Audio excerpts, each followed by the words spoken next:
Okay, welcome back everyone. Today we're gonna code our own read line function. So basically we will do a function that reads one line from the standard input from the keyboard, but with a twist. We will use the select function and make it so that there's a timeout. So you can have like 5 seconds in order to write your name or something like that, and then it times out and reacts to it. And that's not something that the regular scanf or fgetS methods can. So we will use the select function, and that basically it listens for activity on a specific file descriptor or several file descriptors. So if we open a file, it can react when there is something to read from that file. And for the same stuff, it will work with reading from the keyboard. It can also read from a socket, like when you connect to an internet host. You can use select in order to know when there's something that can be read. Anyhow, we will use it to read from the keyboard. So let me just log into my system.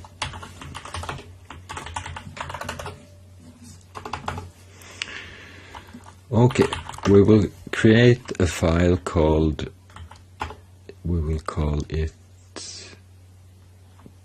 TRL, timed read line. So I will put in the header trl.c timed read line, and we will have a couple of includes. First of all, we will include the standard IO as usual, and also the standard library.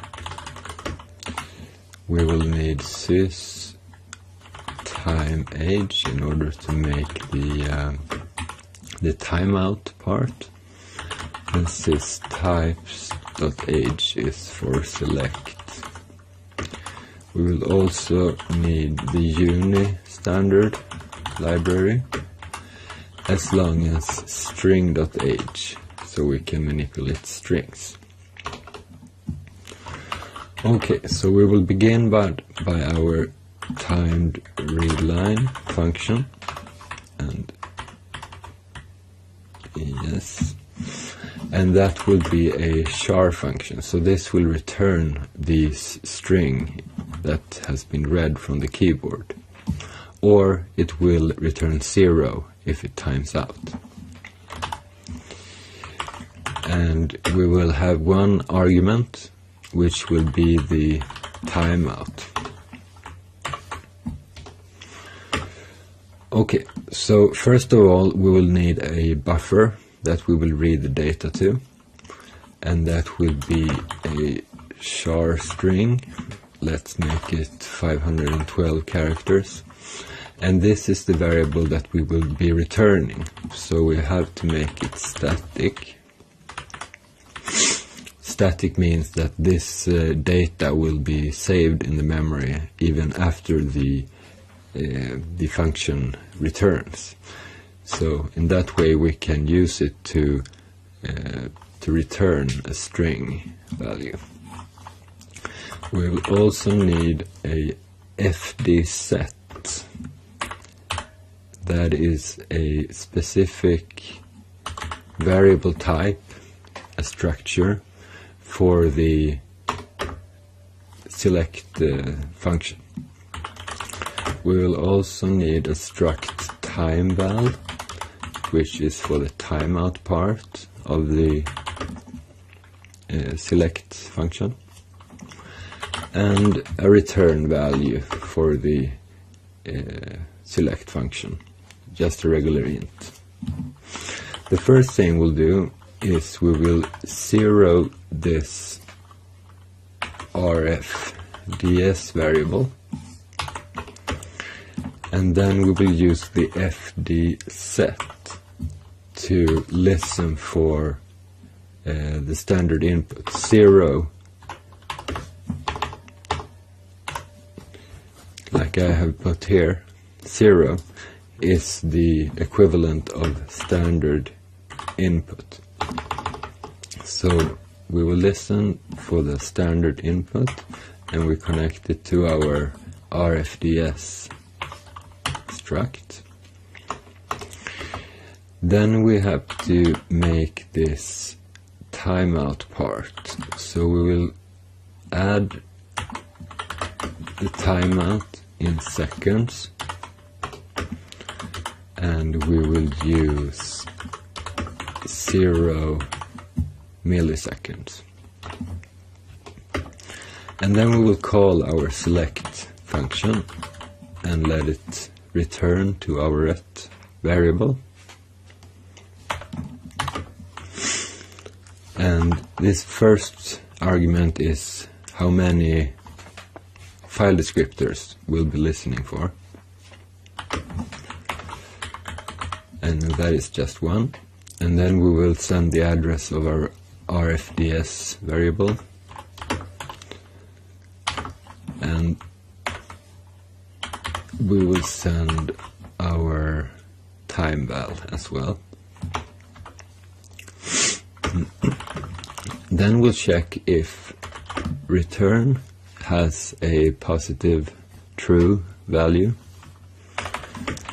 and if so, we will use the fd_is set.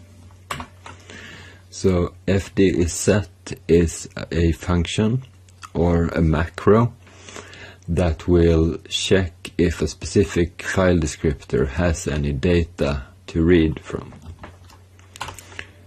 So we pass in the file descriptor, and that is the standard input, and also the RFDS, the fd set structure.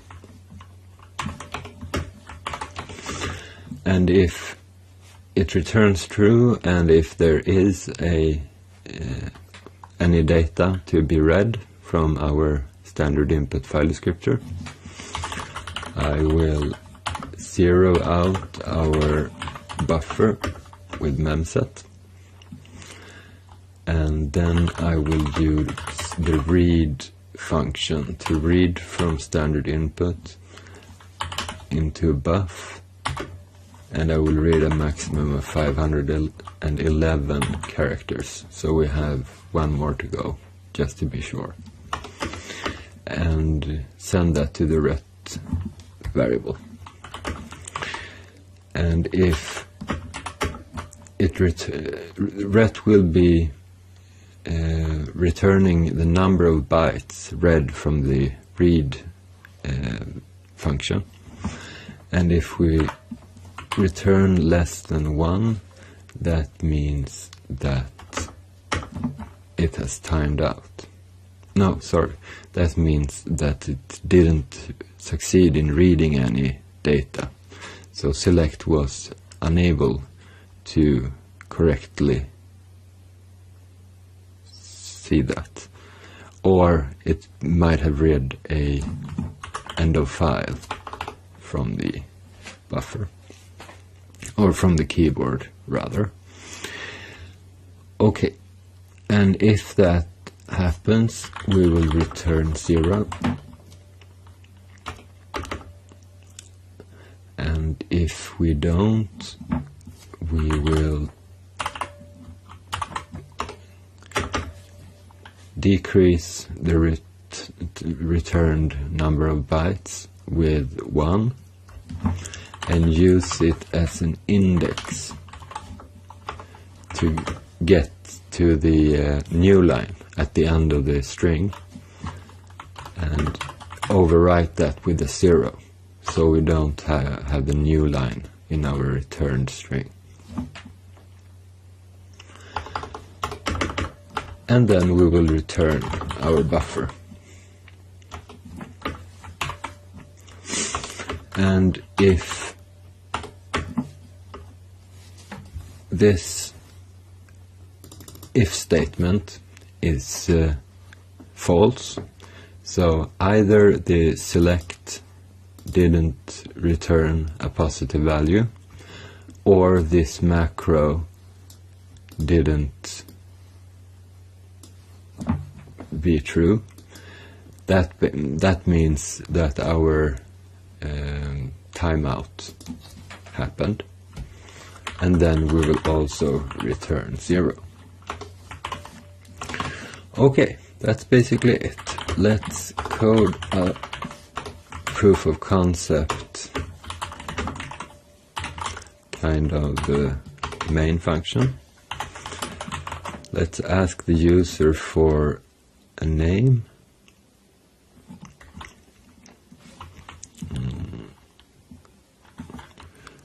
What is your name? Think fast.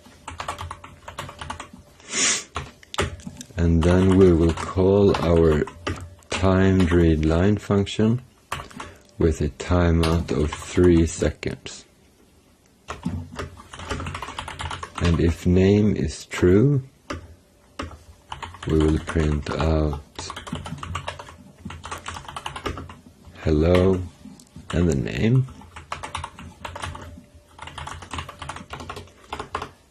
And if not, we will print out too slow. And then we will exit our program. Let's see if this compiles. So far so good. And then we run the program, and I will answer my first name. It tells back, hello Jonah. But what if we're not fast enough? You see? Too slow. It works perfectly. Alright, then we will look through our code once more. We can use a more command so we can see the code one screen at a time.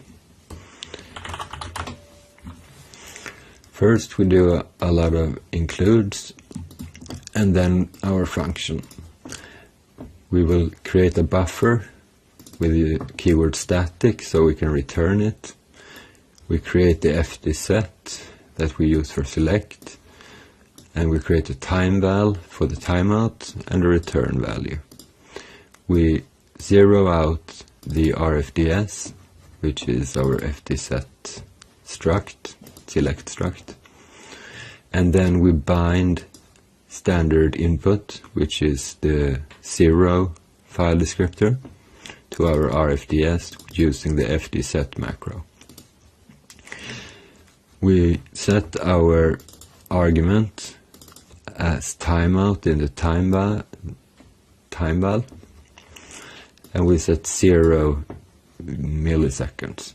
We could improve this function so we can use milliseconds as well if we want to, but for now let's do a 0. Then we call the select, and if it returns true, and if we have any data to be read from the keyboard, then we zero out our buff. We read from the keyboard into buff, and ret will contain the number of bytes read. If that is less than 1, we return 0, and it's less than 1 if read failed, or if it read an end of file. If it is true, then we decrease the return value by 1 in order to use it as an index to reach the new line at the end of the string, and we zero it out, and then we return the buffer. If not, this is if the function timed out, we return 0. And then we have an example code that creates a sharp pointer. We ask for the name and tell them to think fast. We call our timed readline function with a 3-second timeout. And if it returns a string, we will print out hello and the name. And if it times out, we print out too slow. That's all for today. Thanks for watching, and thanks for today.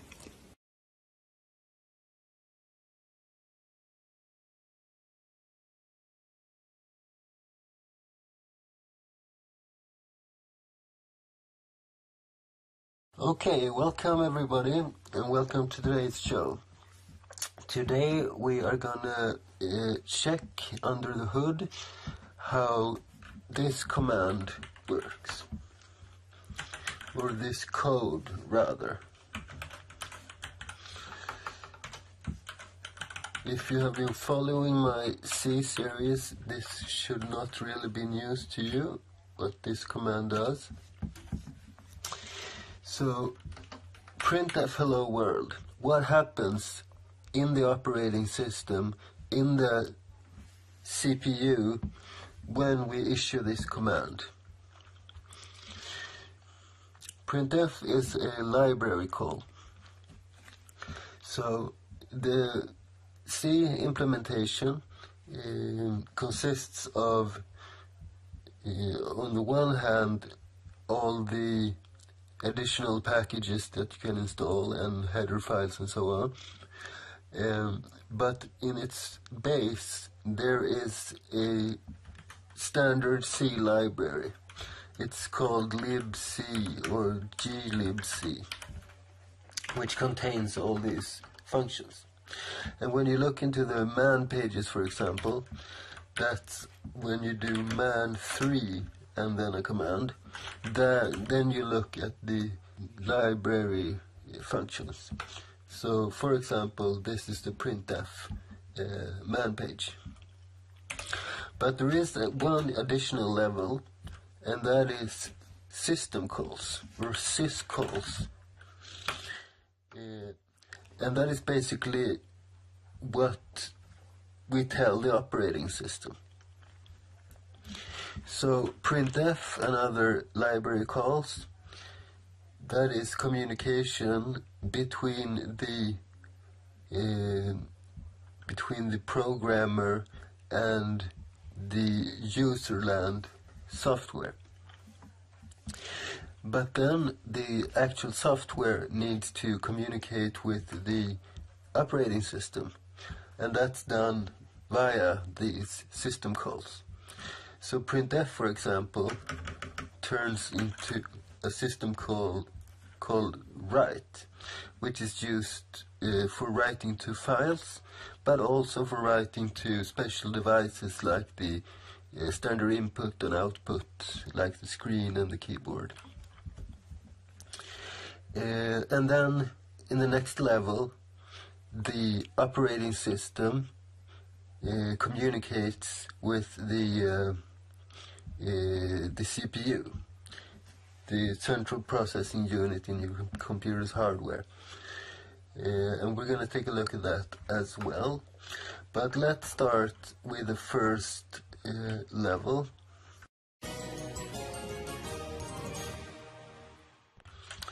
So we'll create a very simple C program, probably the first one you ever did,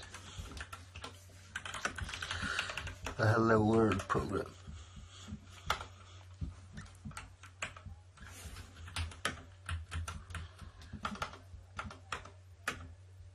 And I'm currently using Nano for this. I will probably be using VI when I do the more advanced stuff. But you can use Nano all the way if you don't know VI. Okay, printf, and I usually put in this return 0 line as well. I like structure.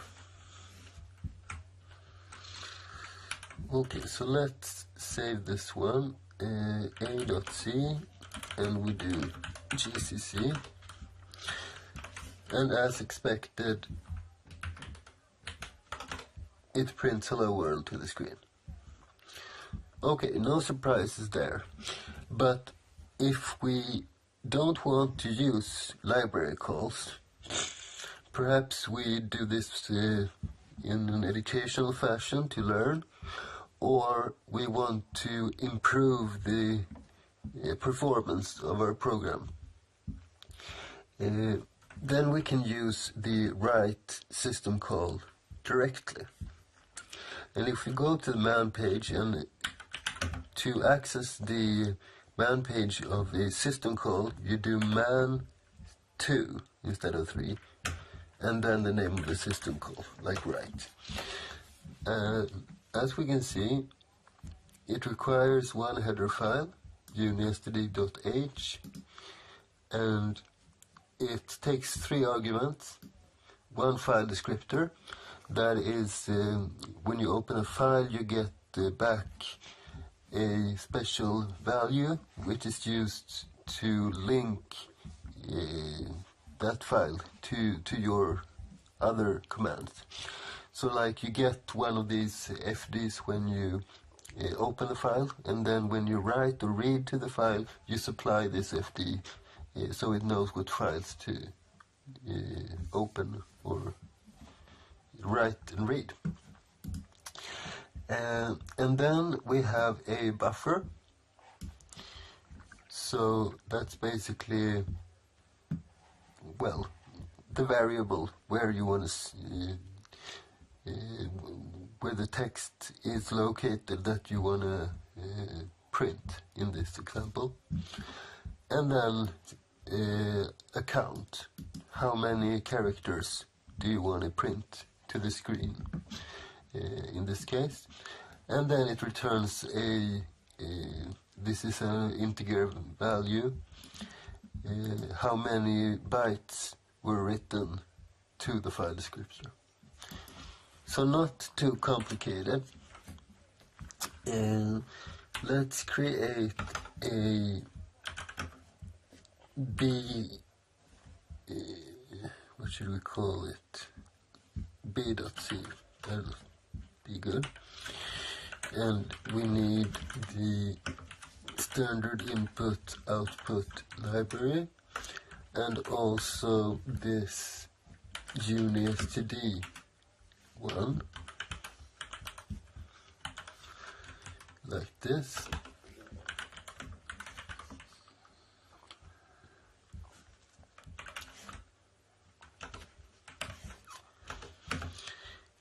And then we do write.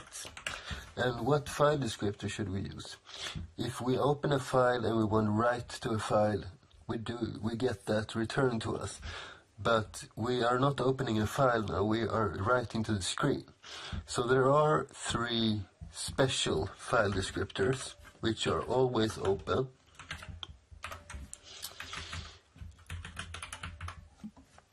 And that is 0, which is standard input, that is the keyboard usually, and then we have standard output,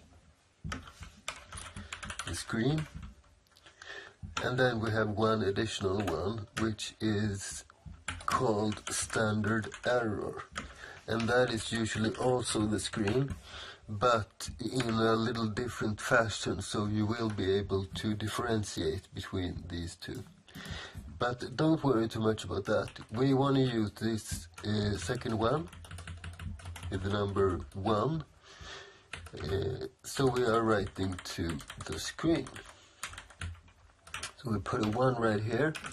The second argument is a buffer, so here we put the variable or the text string we want to print. Hello world, new line. And then we need the size of this. So either we count it manually, or we can do something like string length of hello world. But I think I will just put in 5, 10, 11, 12. At least if I spell this correctly. And that's it. So let's return 0. And we compile b.c to b2. And we get hello world. There is a good Linux command that you can use to debug when you're using syscalls, and even when you're not, because there's always a syscall in the background somewhere. You can use strace. So you do strace.f, -f, I mean, and then you type in the name of your binary. And then you get a lot of information, but the interesting thing is this right here. So we see that we sent a write request to file descriptor 1, hello world, and size 12. And then we see the result directly after. So this is a really good way to test your and debug your code. And I just noticed that I started up the wrong binary before. This is the right one. Okay, so now we know what happens at the library level and what happens at the syscall level, the operating system level. What about the CPU? What happens in machine code, so to say? To demonstrate that, it's easiest to do a little assembler, because assembly language is basically machine code. So you send commands directly to the CPU. So let's start a file that we will call abc.asm, and I want to code 32 bits assembly, and we will create a section for data. That's where we store our variables or the data. And then we have a section called text. And here is all the instructions for the CPU. And we start every bit of code with defining the start point, the entry point of the program. And then we put the label right here. Okay, so we're going to start with a real simple code. We're going to do exit 0 in C in assembly. So we're just going to exit our program to begin with. And you do it like this. In the AX register, that is, the registers are like variable space, but in hardware. So you can put one number in each register. And it's a very fast kind of memory. So in the first register, it's called EX. There we decide what system call to use. And I will put a 1 here, which will correspond to the exit system call. In the second, called EBX, we put the first argument to the system call. And as you might remember, let's put a comment here with our write command. So first we have the FD, then we have the buffer, and then we have the size. So into EBX we'll put the 1 for the file descriptor 1. Then in the third register, ECX, we put the buffer. So what do we put here?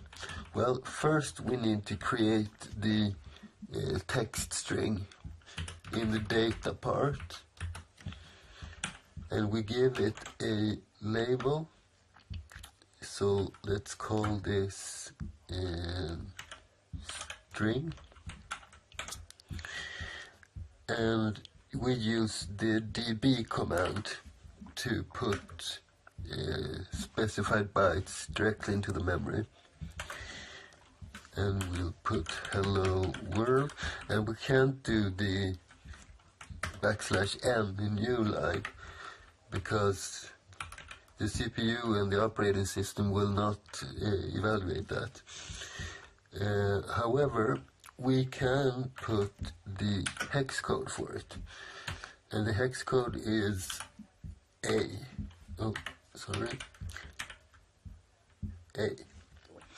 And then I'll put 0 at the end to end the string. But I'm getting a little bit ahead of myself. Let's remove a little bit of this. First I said we're going to do the exit first. So let's begin there. So I'll create a label called exit, and the first system call is exit, as I said. So we put it into EX, and in the first and only argument in the EBX, we put the return code. So every time, it's like the return 0 in C, that it closes down the program with a 0 as the return code. And we can specify what we want to have here. So let's put a 5 in there just to notice it. And then we do an interrupt with the hex value 80. That basically says now the operating system should take over and print this to the screen with the help of the central processing unit. So you always fill in these registers, and then you end by int 0x80. Okay, so let's save this, and then I will use NASM to compile this, or to assemble this. And I'm using a 64-bit CPU, so I need to convert it to ELF64. And the name of the file is abc.asm. And now we created an object file, abc.o, which we will just link in to a binary. So ld.abc.o, and as output we name it abc. And then we run it, and we don't see anything. But if we add a ampersand at the end and press enter a couple of times, we see the exit code right here. So it works this far. Let's go back into the code and do the write function as well.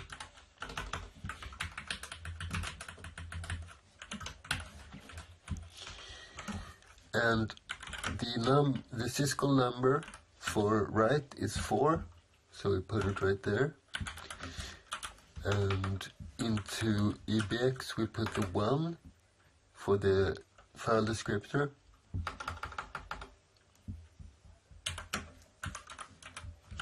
Like this. And into ECX, that is the buffer. And we named our buffer str. So we just put str right here. And then the assembly program will replace the string str with the address to the actual hello world string. And EDX should contain the size to write to the screen. And hello is 5, world is 5, there's a space, that's 11 total, and then the new line as well, so 12. And finally we do the interrupt as well. And if we were to have just this, then it would print and then crash, because we always need to exit the program cleanly. So I will keep the exit right here. I will just change the exit code so we see that we can change it as well. And then we save, and we run NASM, we run LD, and we start ABC. Hello world. And if we add the ampersand, we see that it's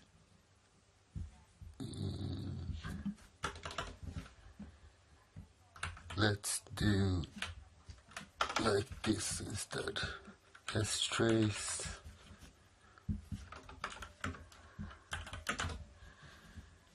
There we go. Exit 0.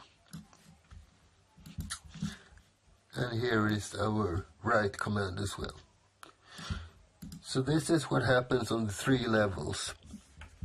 And if you like this video and you want me to do more videos like this, hit the like and subscribe button and tell me in the comments.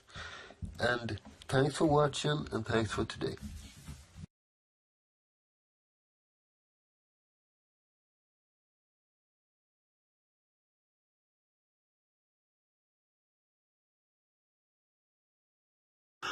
Welcome back everyone, and welcome to today's class.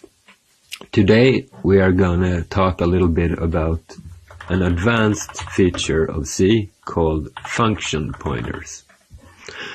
So a function pointer is just like a regular pointer in C. It's a variable that points to some other part of the memory, but the function pointer, as one can hear by its name, is pointing to another function. And then you can call that variable and it will call the function that it's pointing to. Let's see if we can make this work. I will create a new file called fp, function pointer. And we will include the standard input output. And we will have 4 different mathematical operations. We will have addition, subtraction, division, and multiplication. And these 3 functions would be very similar. And I'm going to do it like this. So I will do void x. This will be the name of the function, but because these functions are very similar, I will make like a what's it called?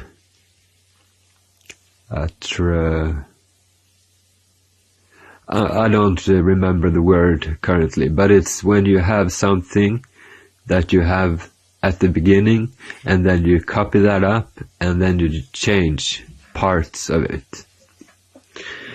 Okay, so we will have 3 different arguments. The first argument will be the target, that is the variable that we want to change, that we want to put the result of the mathematical operation. Then we will have an A value and a B value. like the two values that we want to add together or subtract. And this time I'll do the whole function in one line because it's very similar and quite easy to understand. So I don't have to break it up in different variables and so on as I've done before. Plus, this is the advanced part of the class, so you should know about that. Alright, so I will return, and let's say this is the add. No, I will not return it, by the way. I will do target equals, and then A plus B, for example. Return. Okay. So this is the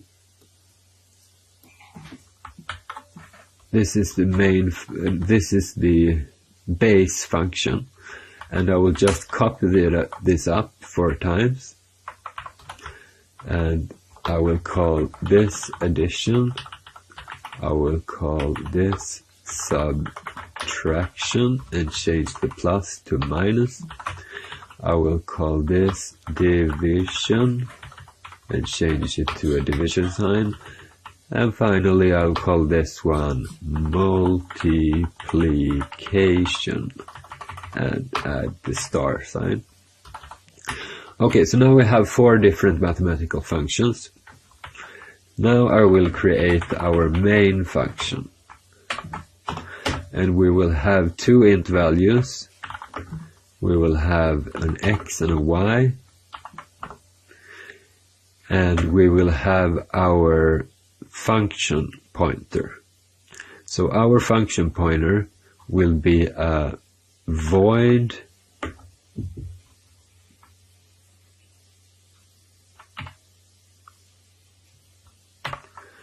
and we can call it fp for function pointer, and I think this is the syntax. Maybe we need to alter that a little bit. It was a while ago I did this, but we'll figure it out eventually. We'll learn together. And then we will read from the keyboard. Let's create an operation variable, and we'll do it like this. We'll ask the user, press 1 for addition, 2 for subtraction, 3 for division, 4 for multiplication, and 0 to quit. Something like this. And then we will read the answer into the operation variable, and we will do it like this. Number 1, and we'll do an F.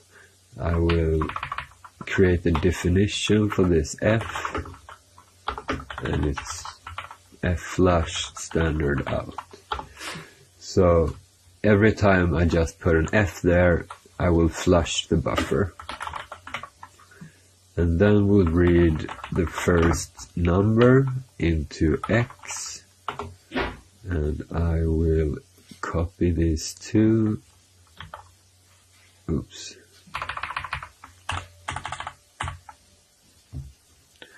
I will copy these 2 lines and paste them, and number 2 will be read to the Y variable, like this. Okay, now I will do a switch for the operation. So for case 1, that is addition, it's always good when you do a number-based menu like this that you add a comment directly after the case. Either that, or you do something like this. Define addition 1, define subtraction 2, define division 3, and define multiplication 4. Then you can just do case addition. It makes the code a little bit easier to understand. Okay, so if we choose addition, we will point our function pointer towards addition. And we'll break.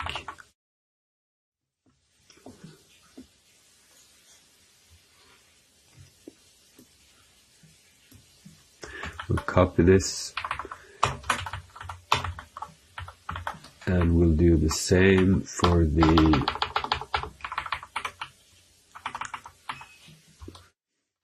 other ones, and we have subtraction, and we'll point this to subtraction. We have division, we'll point to our division function. And finally, we do have the multiplication. And we'll change our function pointer accordingly.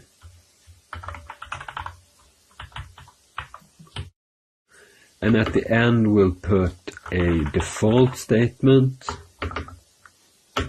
which will simply return 0. Okay, I will save this so far so we don't lose it. Okay, so now we want to execute. Now we want to execute our FP, because the FP is currently pointing towards the function that we want to call. So now we'll execute our FP. And we'll do that by something like this, I believe. So basically, the star means that we shouldn't access this variable, but we should access the stuff that this variable is pointing to. And that is the different functions. And then we'll execute that function. And we will give this a couple of arguments. Let's see. Okay, so target A, B. And we need a variable for the results. So the address of result is our target, and the two values are called X and Y, and those will just submit as is, the actual values. So if we have made this correctly, it should call like the division function, it should execute the mathematical operation, and it should store the result in our result variable. So now we'll just print it out.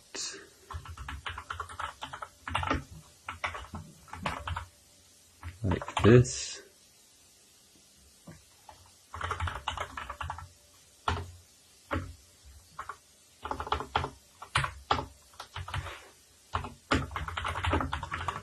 and we'll quit. So in order to recap, we have 4 different functions: addition, subtraction, division, multiplication. All these functions have 3 arguments: target, A, and B. And they do the mathematical operations and store the results in whatever target's pointing towards, i.e. the variable address that we send to the function. Inside of main, we present a menu for the different mathematical operations. We read 2 numbers from the user, X and Y. We switch according to the mathematical operations, and we use our definitions, our constants, in order to switch. And the only thing we do in each of these is we point the function pointer, this one, towards our different functions. Then we execute whatever the function pointer is pointing towards. We send the address of the result variable, and we send our 2 numbers. And then we'll just print out the results. Hopefully this works, but it might require some tweaking. So let's try to compile FP. Okay. I think it's because we didn't specify the arguments to it. Let's see. So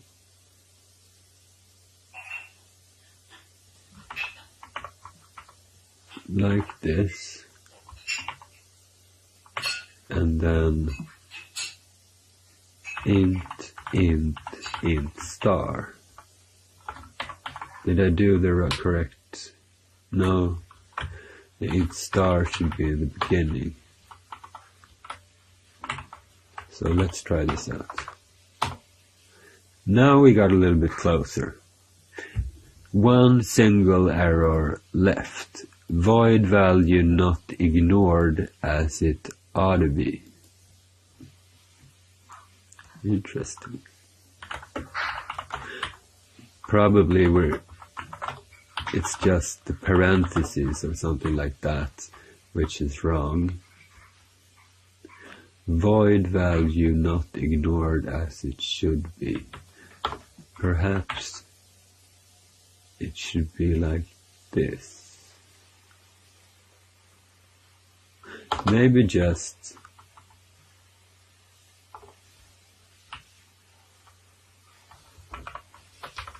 like this.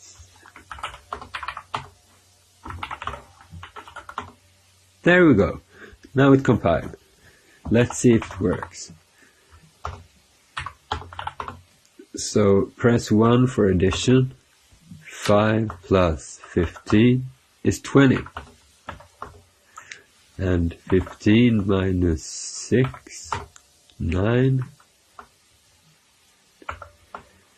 9 divided by 3 is 3. 4. So let's do 8 times 8 is 64. And we quit by 0. No, not 0. Ah, it does this anyway. Okay. 0. We could fix that, but it's not a huge deal. But it looks a little bit better though. So we'll just take these 4 lines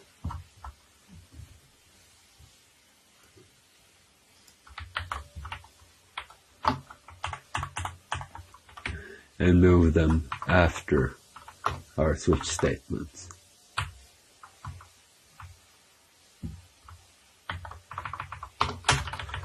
So if we press 0, it exits immediately, and it still works for the other ones. Okay, so what have we learned today? We have learned how to create a function pointer by taking the name of it with a star in front, parentheses around that, and then another set of parentheses containing all the arguments. We point it like any other variable, but we point it towards the name of our functions. And when we call it, we put the name inside parentheses, and then another set of parentheses and our arguments. Okay, that's all for today. Thanks for watching, and thanks for today.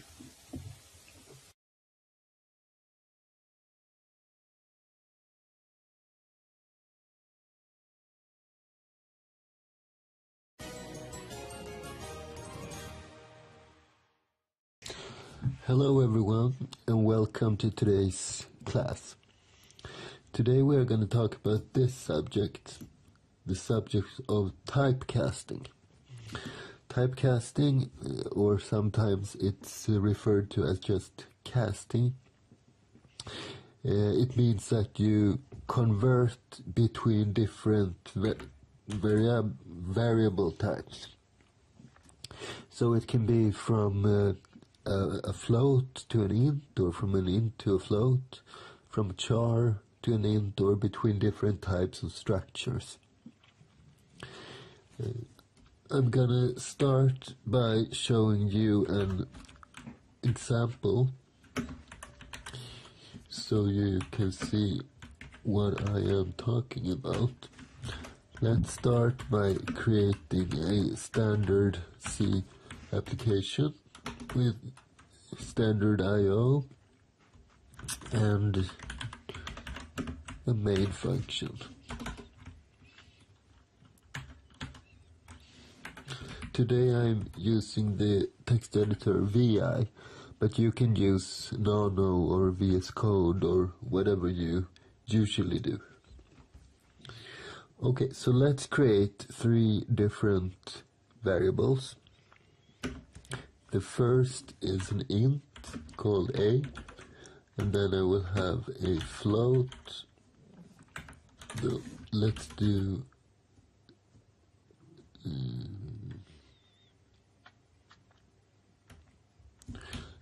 let's do 2 floats. So B and Q for quota. So A equals 15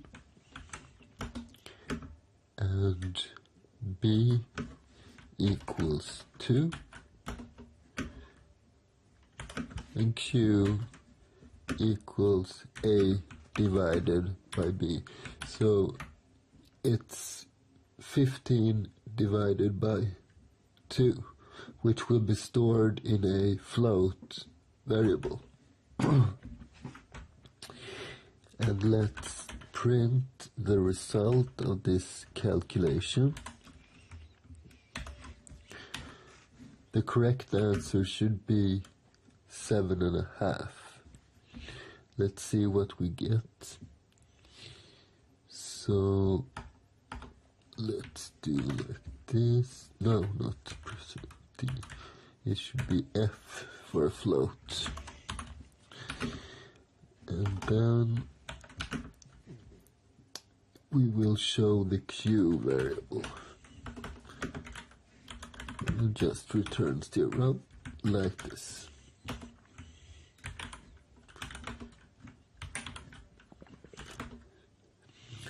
Okay, so I will rename this A.C and compile. And the result is 7.5. So what is happening here is something that is called implicit type casting, and that is done by the compiler automatically. So the compiler will take these variables and make this a variable a float implicitly. If we were to specify this explicitly, that's typecasting that we control as a programmer, then we would do like this. Before this a variable, which is an int, we will just put a parenthesis and put float in there. So the type of the variable. This means that during this calculation, this int variable a will be temporarily converted to a float variable, and then the result will be stored as usual in Q. So let's save this one and rename, compile, and we get the same result. So this is the difference between explicit and implicit typecasting. So when do we use one over the other? Well, as long as no piece of information is lost during the calculation, the compiler can handle it as an implicit typecast. But if information might get lost during the transformation, then the compiler will give a warning or an error, and you will have to do an explicit typecasting like this. So basically when you do this, you are telling the compiler, okay, I know the risks and I take responsibility for it. So let's do an example where we might lose some information. What if we were to make all three an int? Let's test that. So Q will be equal to A divided by B, and I will use %f here again just to see the same type of output. I will put Q in there, return 0, like this.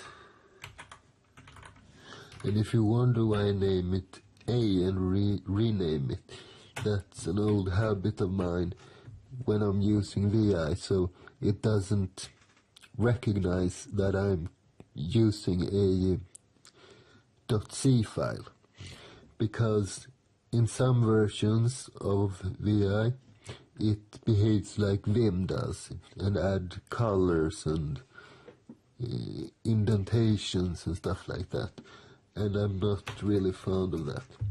So this is probably not necessary anymore, but I still do it out of habit. Okay, so this time we get the result 0, and that is probably because we did %f here. Let's try it once again with D for an int.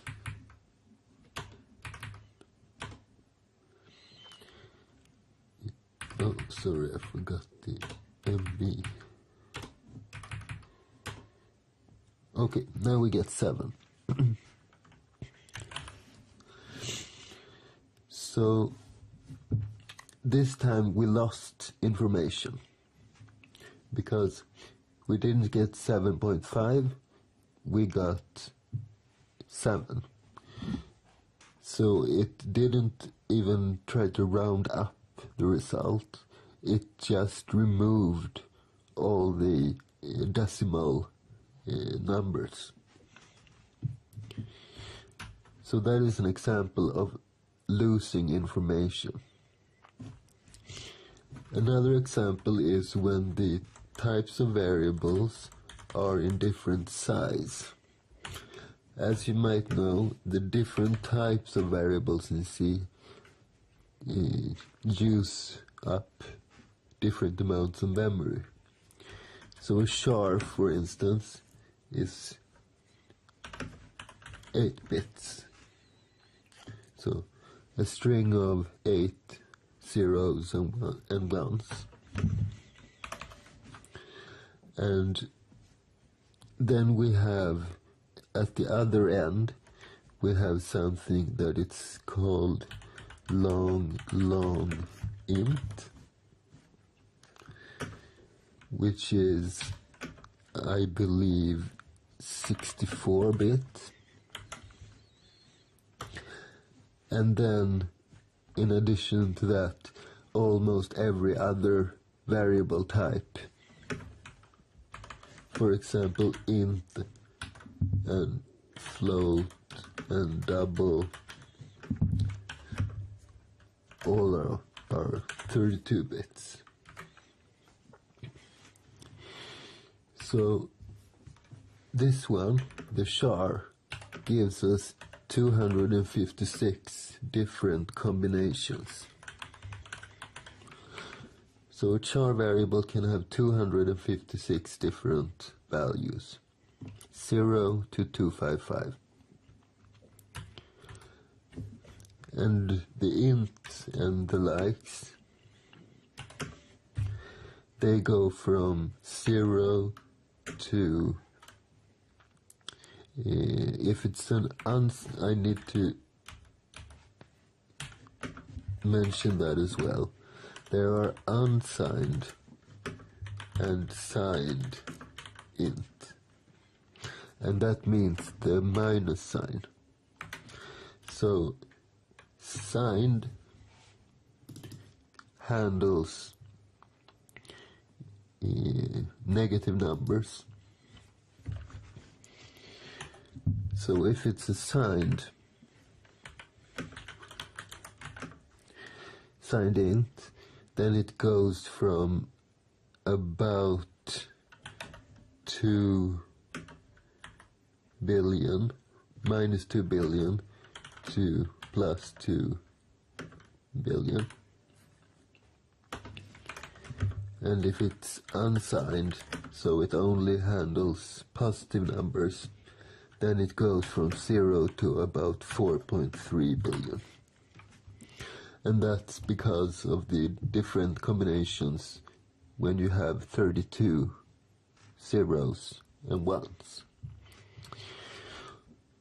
Okay, so that was a little theory lesson. Let's create a char called A and an int called B. And we'll let A be equal to 100.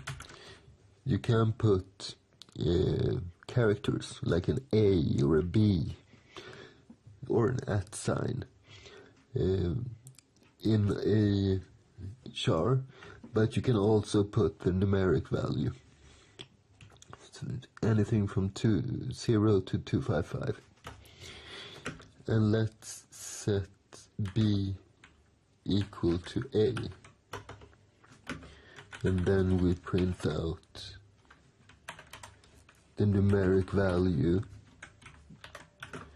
of B, which is int,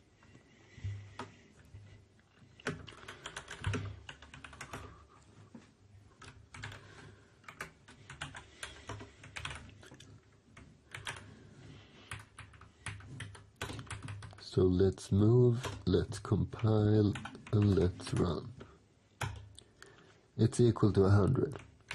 So in this case, the compiler does an implicit typecast, because this is smaller than this. So no information is lost. And even if we were to reverse this, so we set B to 100,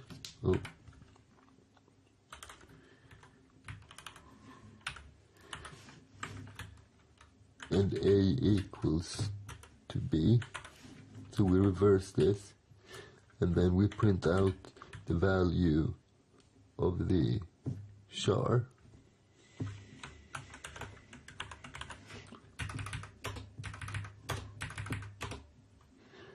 We get the same result, because we are still in the range of the char, so no information is lost.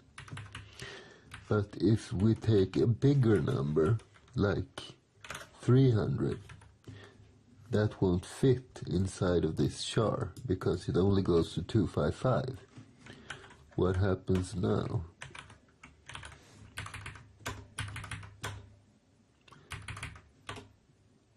Now we get the result 44. And we didn't get any warnings. That probably has to do with the configuration of the compiler, because I believe it should warn or even give an error in this case, because it tries a typecasting silently and it doesn't work as intended, because we want it to be 300, not 44. And this can be quite dangerous. Let's say you are coding an encryption software, and a bug like this gets in the code, and it's silently passed through and might crash the entire encryption or make it possible to hack it. So in this case, I would say you should if this is what you want it to be going to 44, then you should most definitely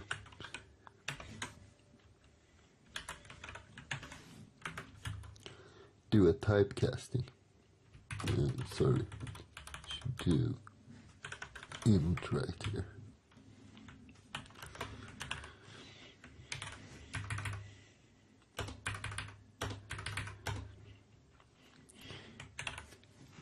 Because then it shows that when you look at the code, then it shows that this is what you intend it to do.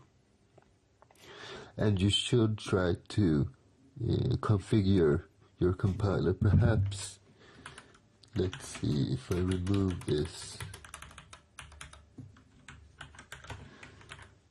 and I were to add a flag right here,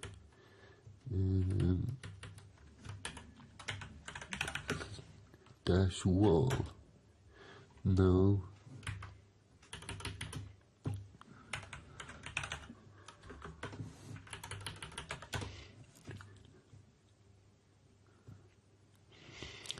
okay.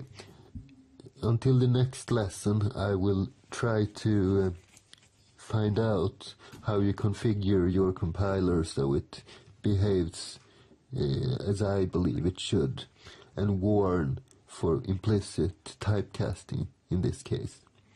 But if you get an error or a warning when you are coding and converting between types, then just add the variable type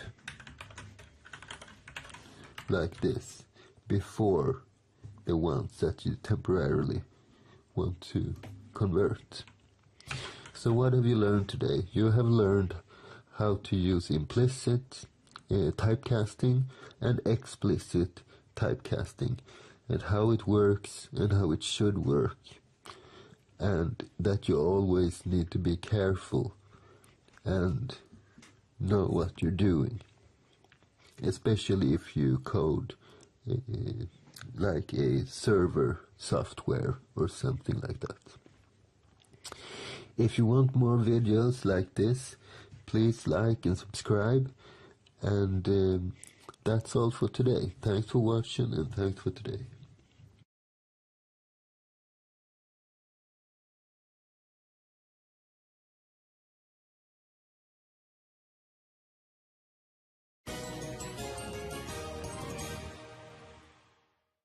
Hello everyone, and welcome to today's class. Today we are going to talk about functions and invoking a function, calling a function. And we are going to check under the hood and learn what really happens when you invoke a function in the operating system, at the CPU level, in assembly code as well as in C code, etc. And why is that information valuable? Well, there are a lot of different things that happens when you invoke a function, and knowing those things will make you a better programmer. Okay, so in order to do this, I have installed a new VPS server that runs on a 32-bit CPU. And that's so it's going to make it a little bit easier for us to disassemble the programs. So let me begin by logging into my new server, like so. And I'm going to show you how to set up the environment. So I begin by logging into as the root user, and this is a Debian machine. So the commands might differ a little bit if you're running Red Hat or SUSE or something else, but if you are running Linux on a server, you probably already knows how to install packages. So basically it's the same. We're going to start by installing the C compiler. So I'll do apt-get update, and then I'm going to install GCC with apt-get install. And we need a couple of things. I will install GCC and G++, that is the C++ compiler. I will also install make. It's a program that allows us to create small scripts that compiles our code. And we also need the header files, the standard C library. And they keep renaming this, but I think it should be libcdev. So without this, we can't really compile anything. Let's see if I got it right. No errors, that's always a good sign. And I have the GCC command. Okay, we also need to prepare our assembly environment. So I will install nasm, that's our assembler. And we need a linker, the ld command. We probably have this installed already, but in case we don't, or in case you don't, it's inside of the bin utils package. And in addition to that, we also need the GDB, the debugger, and we need objdump, which is a disassembler. So this time it went a little bit faster than last. I have replaced my faulty router.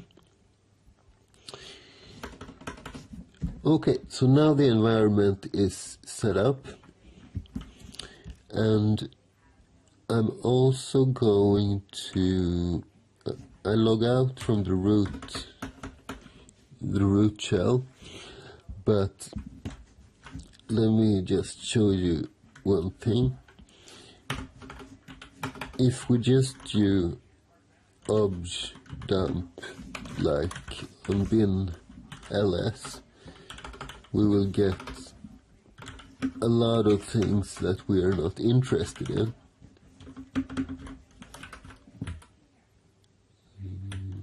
Yeah, we need the -d as well, because it shows a lot of different things.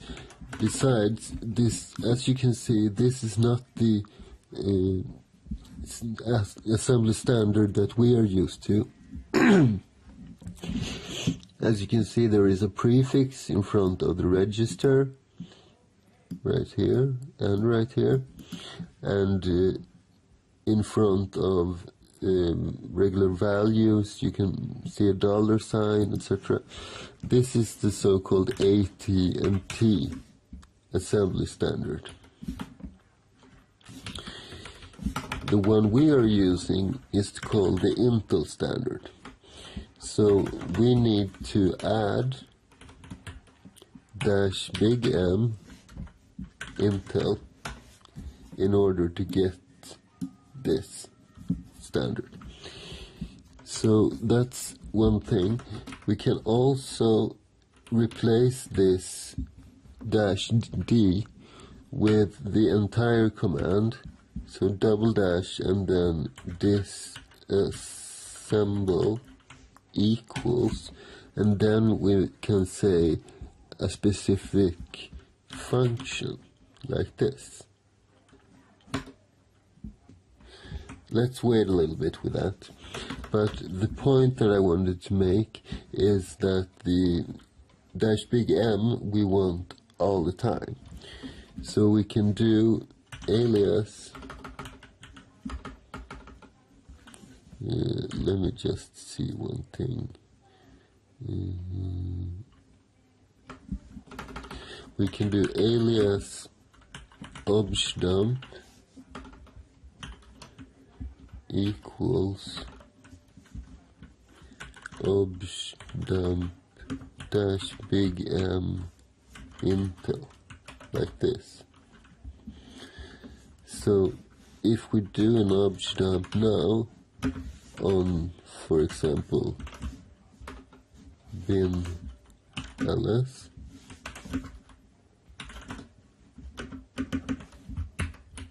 I always forget this D, so let's put it in there as well. Okay, it works. Great. So then we can edit a file called bashrc with a dot in front of it. And we can put our alias here. That way it will always be accessible even if we log out. So obj dump -big M Intel, no, big M Intel -big D, like this, and save. Okay, now everything is set up. Now I'm gonna start by creating a directory for all this, and I'm gonna create a C file. So let's call this one function.c, and we will just include the stdio, and let us create a function, two functions. We will create a void and we'll call it func1,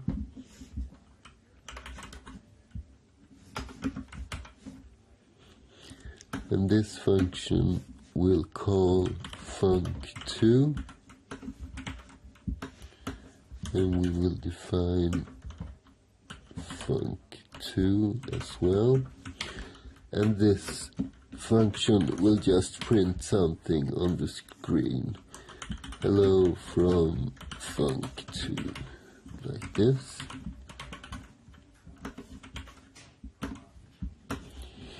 And then we'll create a main function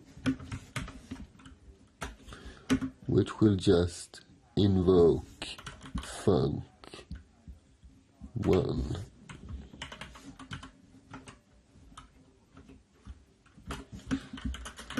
and return 0,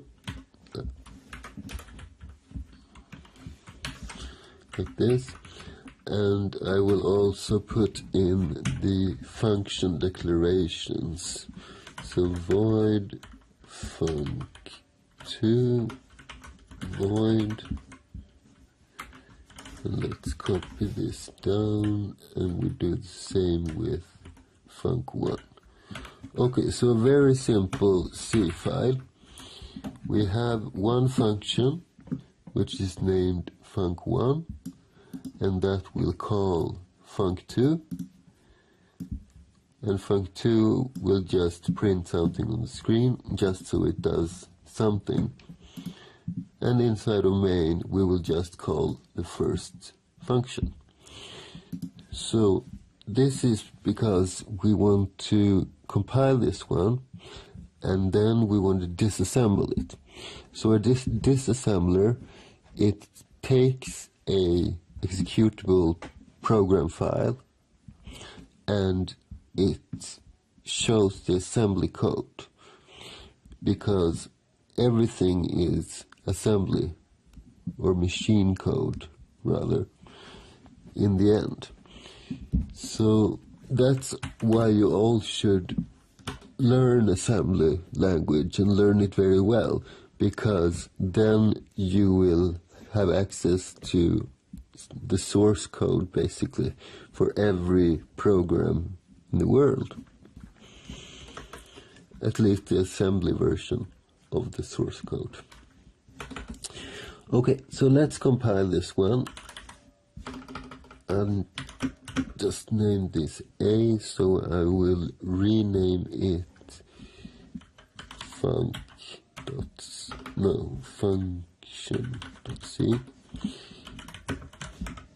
We run it through GCC.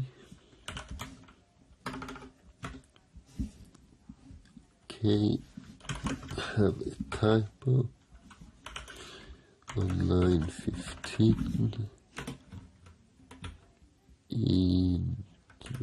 Okay, so this should go away like this, and it compiles. And if we try to run this one, we get the message, hello from func2. Okay, so let's dig into the assembly code for this function or program. So we run our objdump, which is prepared, so we just run the objdump command followed by a program file like this function. So we run it against the binary executable program file, not the source code.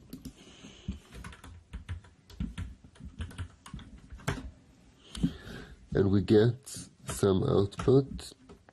Let's check if we can use this disassemble equals main.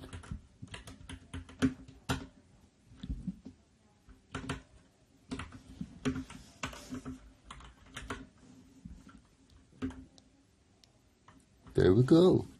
Okay, so here is our main. Okay, it's a couple of instructions. We have a push and a move, an and we have a call somewhere, and we have a call to func1, and then we move 0 into the EX, and we get out of the function. So basically, these 3 lines is not related to the function call. This is just ending the main function in the program. So this call, that is obviously part of it, and this call, however, is not. That is because we are inside of the main. I think it's better to show one of the functions instead of main, because that will be a little bit cleaner. Main is a little bit special because it's the main program function. But if we do the same with func1, for example, that should give us a little bit less input. Okay, we still get this weird call. Where does it go? 11E8. 11E8. So it basically jumps to 11. Where was it? 11E8.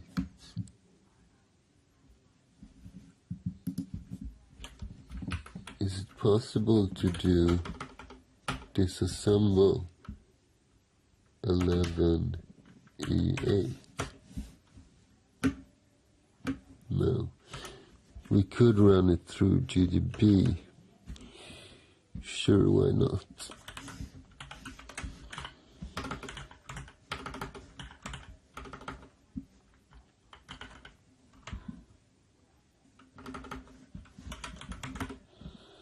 So this is the GNU debugger. We can use this program to debug our code and check values of registers and part of the memory, and step through our lines of code, etc. But I want just to disassemble func1. Disassemble func1. Here we go. Oh, I don't remember all this color. That's a bit annoying. Anyhow, so this call here, it's still to 11E8. We can do, let's try disassemble 11E8, see what happens. No. But we can use X command. The X command is used for checking what's inside a specific memory address or symbol. So we can do X and 11E8, for example, but that won't show us all that much. However, okay, let's do the whole 32-bit register. However, if we add a slash afterwards, then we can give more information about what we're looking for. We can, for example, do bx to get a byte of hexadecimal characters. We can do s to get a string, but I want to get an instruction, so I will do x/I. And then I paste in 11E8. Okay, so this is the register. This is the instruction, rather. So get PC thunk AX. Move ESP EX.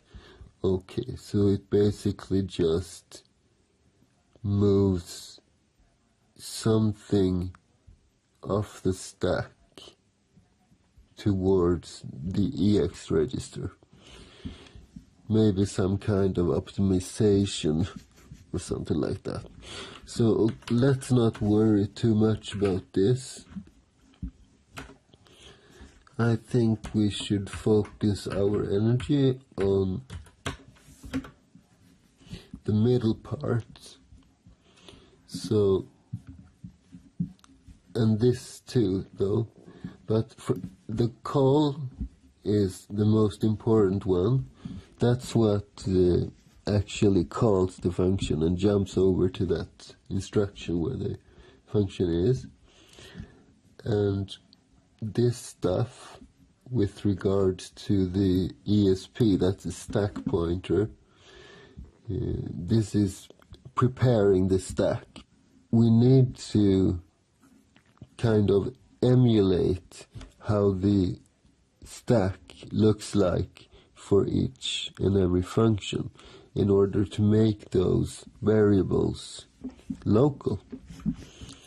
So now I think it's time to go over to a little bit of assembly code, and we're going to try out how we may call a function.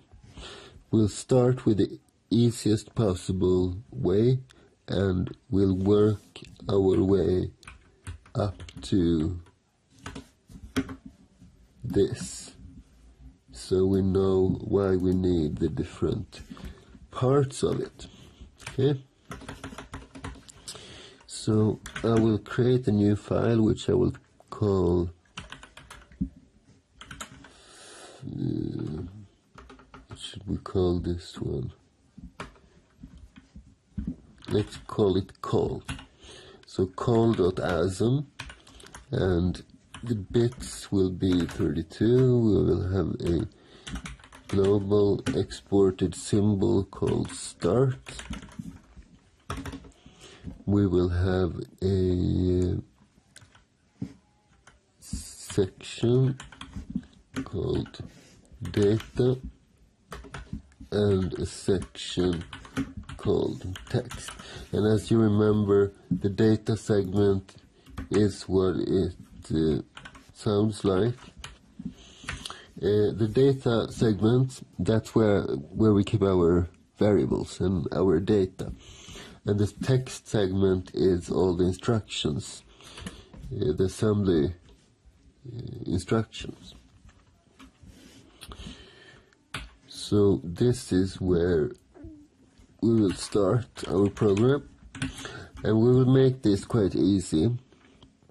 First of all, I just want a couple of instructions, so this part of the code does something.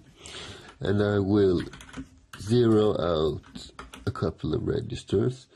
So into EX, I will put a 0 byte, or a 0 double word rather. And I will paste this a couple of times, and I will do the same for EBX, ECX, EDX. And let's put a nope. And a nope is a no operation. That is an instruction that just goes to the next CPU cycle without really doing anything. Okay, so now we have a couple of instructions. Now I want to create a function, a very basic function that prints a static text on the screen. So let's begin by creating a label called str for string, and I will just put something like hello, and after that we will have a 0.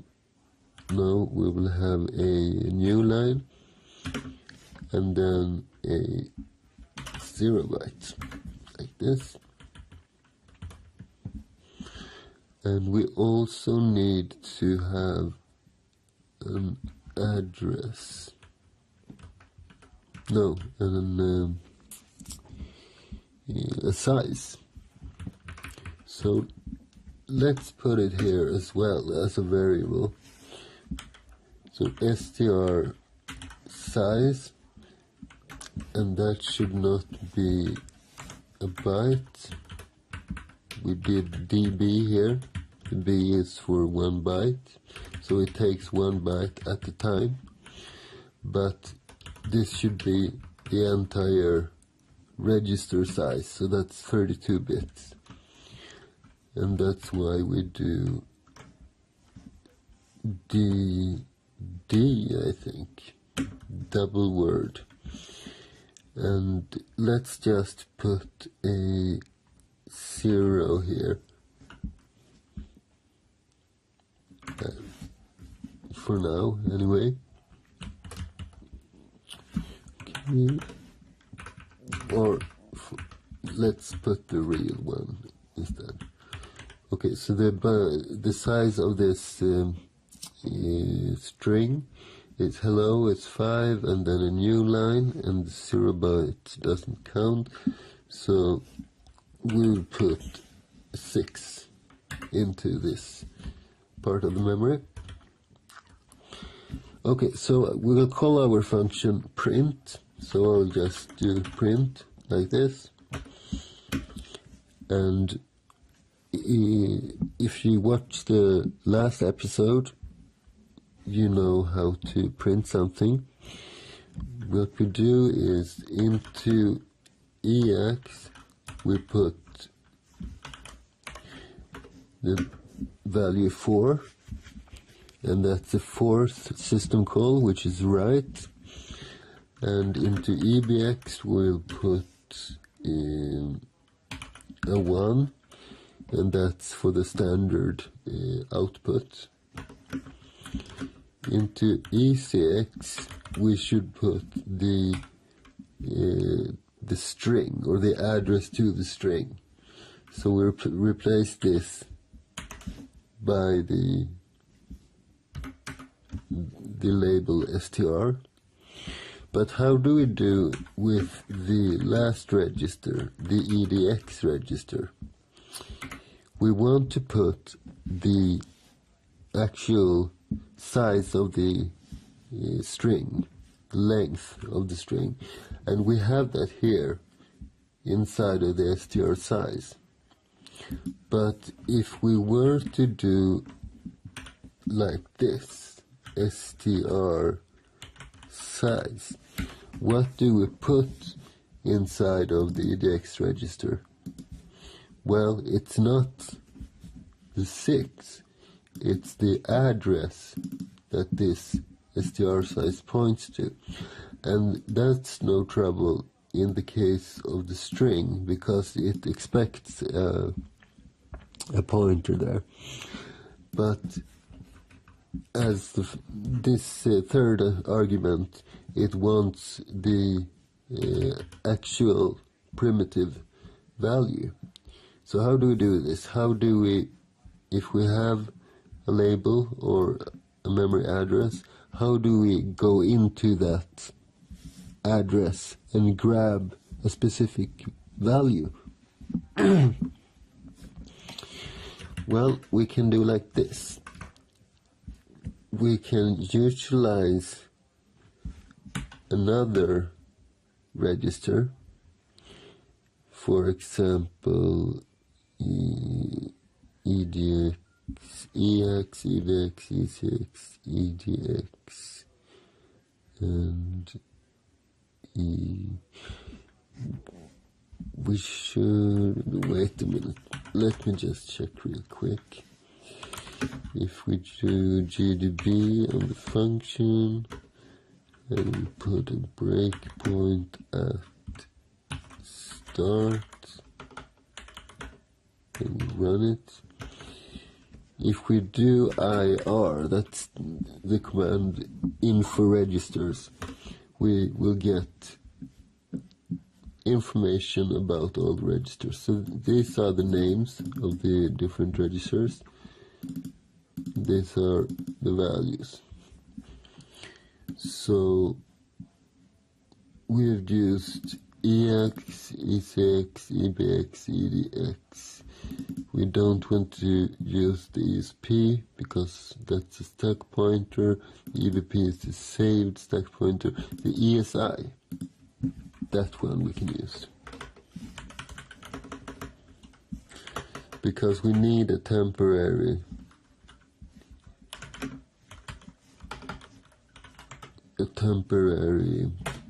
register to put the address. So let's put into the ESI register, we put the address of str size, and into the EDX we put ESI. So we copy from ESI to EDX, but we don't just put ESI like this, because then we would do the same thing. We would copy the address. Instead, we put this into brackets. So this means that we are not copying the contents of the ESI register. We are using that as a pointer, as a memory address, and we grab the actual value that it points to. And that's what we put into the EDX register. And then we will just do the interrupt like this. Okay, so now we have our first print function done. And how do we call this one? Well, let's say somewhere in the middle of all these instructions, we will just use the jump instruction. So we jump towards print. That means that we are changing the instruction pointer, so we will evaluate this instruction next. So we jump towards it. And that should work, right? So let's just create an exit as well. And here we will just do move into EX a 1 and move into EBX. We can do it like this. XOR EBX, EBX. That means that we run an XOR operation with EBX against EBX, and that always results in zeroing out EBX. So this is a more effective way of putting a 0 inside of a register, because the move might be kind of expensive CPU wise. And then we will do an interrupt like this. So we will quit with an exit 0. Okay, we say this one, we do NASM, and before we did ELF64, and that's perhaps what you should do if you are running a 64-bit system. But now I am not. I'm running a 32-bit system. So I will just do ELF this time. And then we will do call.asm, which should create the .o, and then we'll link it by ld call o dash o and call, like this. And we run the program, and it prints out hello on the screen. No problem there. But the program exited directly afterwards. And if we go to our code. Let me do a one-liner out of this, by the way.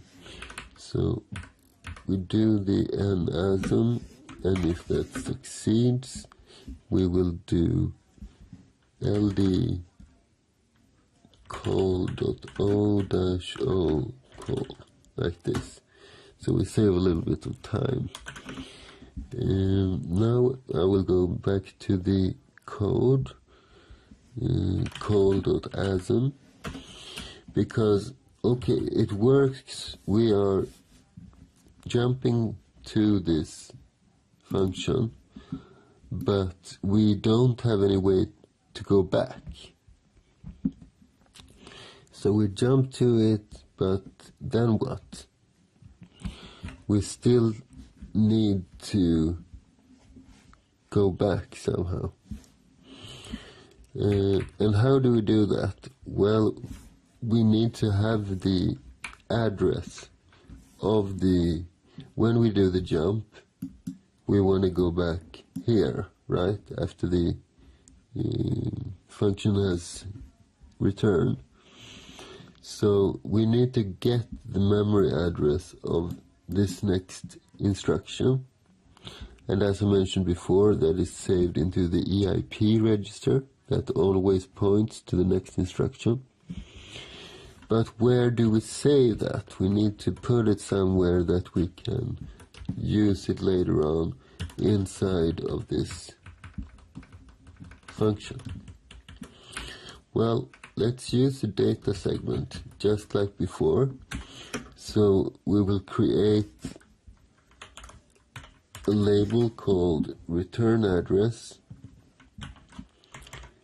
and we will not put anything. We could do like this, that we put a whole 32 bits 0 like this, and that is all well and perfectly fine. But we don't really need to put anything here. What we want to do is reserve that space so we can put something there at runtime. And there is an instruction, instead of dd, we may use resd. So we reserve 32 bits. Like this. This means that we reserve 1 unit of 32 bits. And if we wanted, for example, 16 bytes, we could do resd2 or resb16, for example. So that would be 16 bytes of data that we reserve space for. Okay, but resd1 should be fine. And before we do this jump, let's move into ESI the address of the return address, like this. And let's see what happens if we just move into the contents of ESI, that is the return address on the data segment, and we will put the EIP. However, when we execute this instruction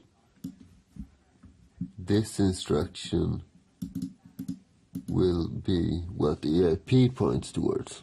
So if we jump to that, it will be an endless loop.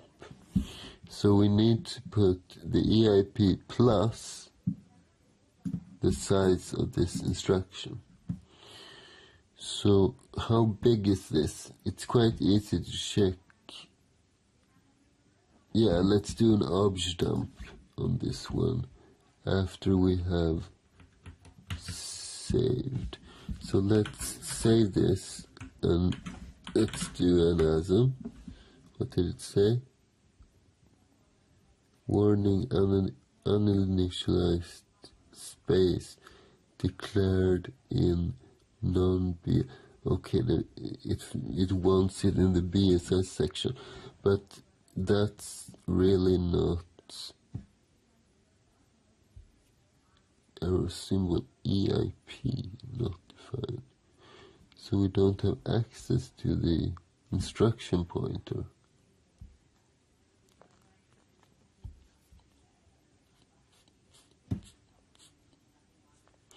I think there is an assemble, an ASM macro that we can use to grab the current instructions address. What if we, instead of EIP, were to put a $sign here?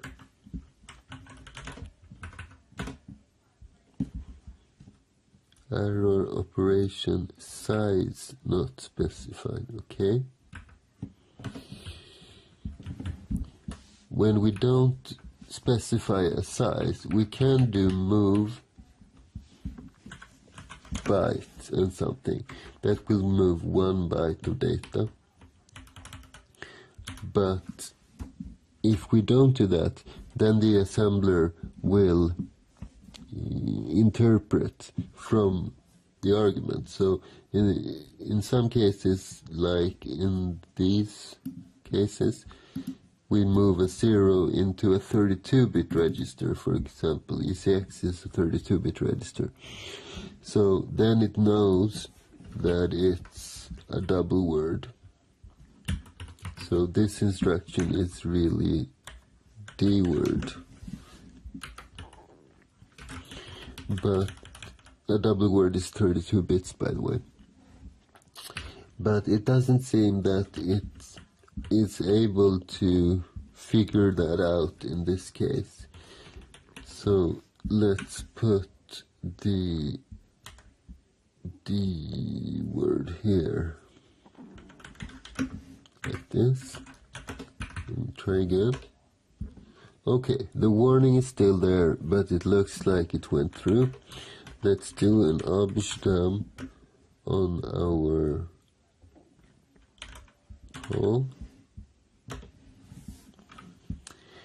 And we are inside of start. So let's add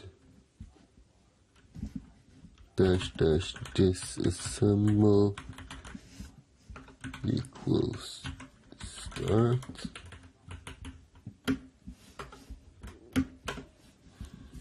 And here we just get the start. Very nifty. Okay, so here is the move of the D word, and we move from this memory address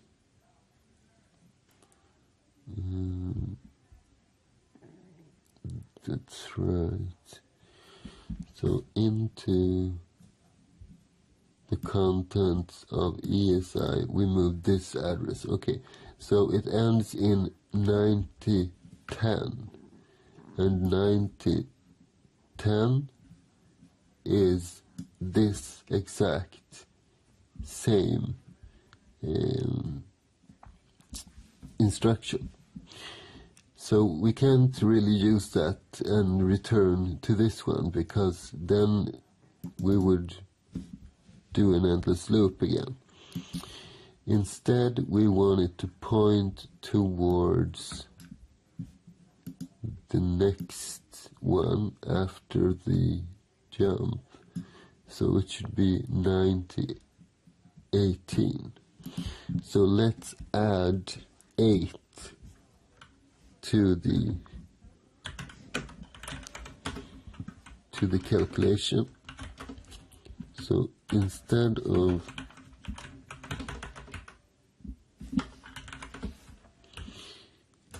just $sign here, we should be able to do $sign plus 8. Let's try it again.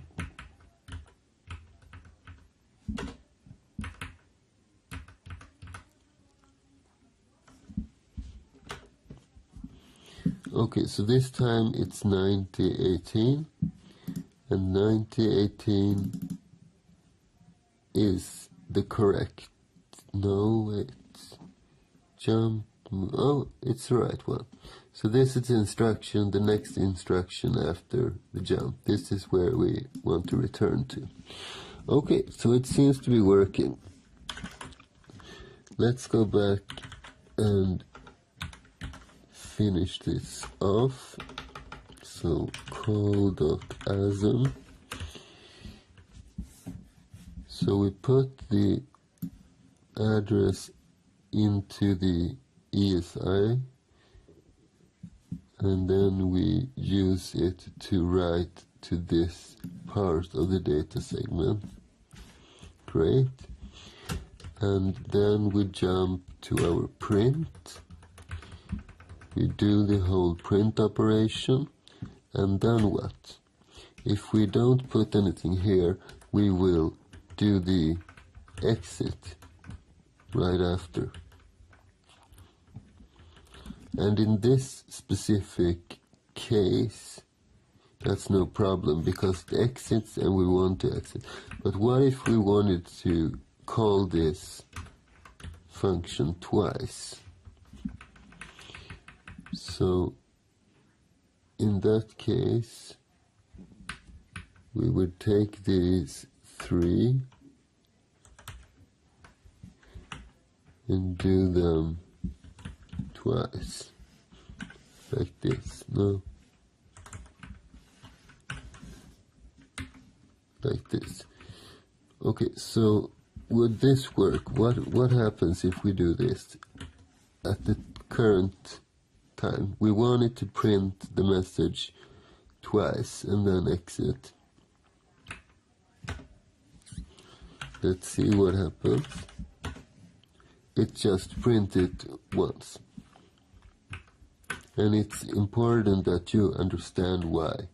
Because we have the same instructions. We jump towards print, we jump towards print. But the print doesn't jump back. We execute the print instruction and then we don't do anything, which means it will continue on to the exit function and exit the program. Okay, so how do we return to our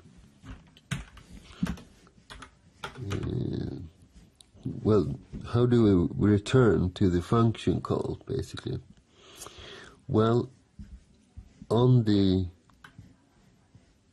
data segment, we did save the address, the return address.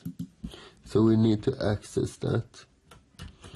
Let's once again utilize the ESI register temporarily. And into ESI, we will move the return address like this. And then we will just jump back into it like this. So in ESI, we put the return address, and ESI with brackets around will be the actual return address, and jumping towards it would, in the first case, go here to the move instruction. Let's save and let's assemble the code and run it. Okay, interesting. We do get an infinite loop this time. And why is that?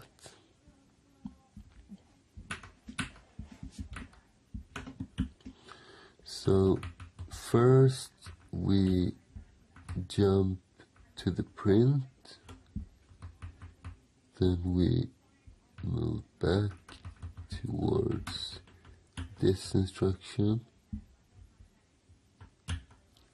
Then we do the same thing once again. And we jump to print. Sure enough.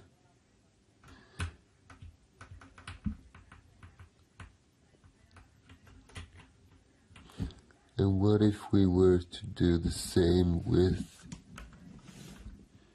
exit?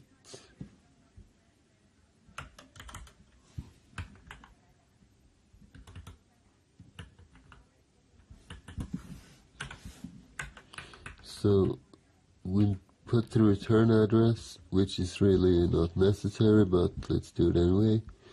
And then we will jump to exit. And we run NASM, and we run our code. Okay, this time it works. So we have created our own way of calling functions. But how does that correspond to how it's done for real? Let's go back to the code.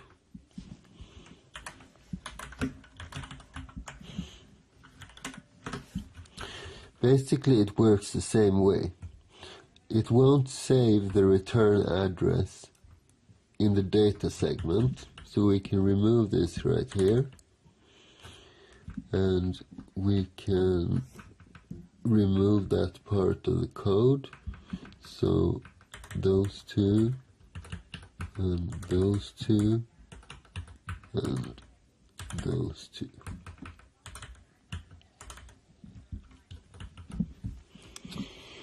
And let's change the jumps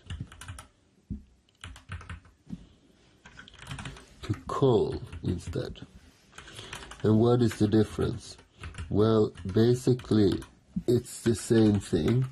It jumps to another part of your program, but call does something additionally.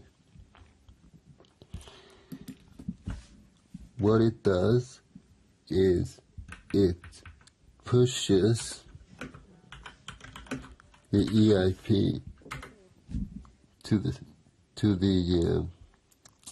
stack. So it saves the return address on the stack when we do call, and then it jumps. So we can remove that part of the code, that's this one. And how do we return from the function then? Well, there is one instruction, which is just return. So call will push the return address from EIP to the stack, save it in memory. Then it will jump to the print, and it runs through all the code in the function, and then it returns from the function. We can add a return here as well, but since this exits the program, it's not really necessary, but it looks better. Okay, so if we have done this correctly, then we don't need anything else. If we run this code, it should print the message twice and then exit. Let's see if it holds up. It compiles, no warning. And if we run call, it prints the hello twice and then it exits out. Okay, so now we have gone through everything related to calling the function, returning from the function, and handling the return address. Hope you enjoyed it.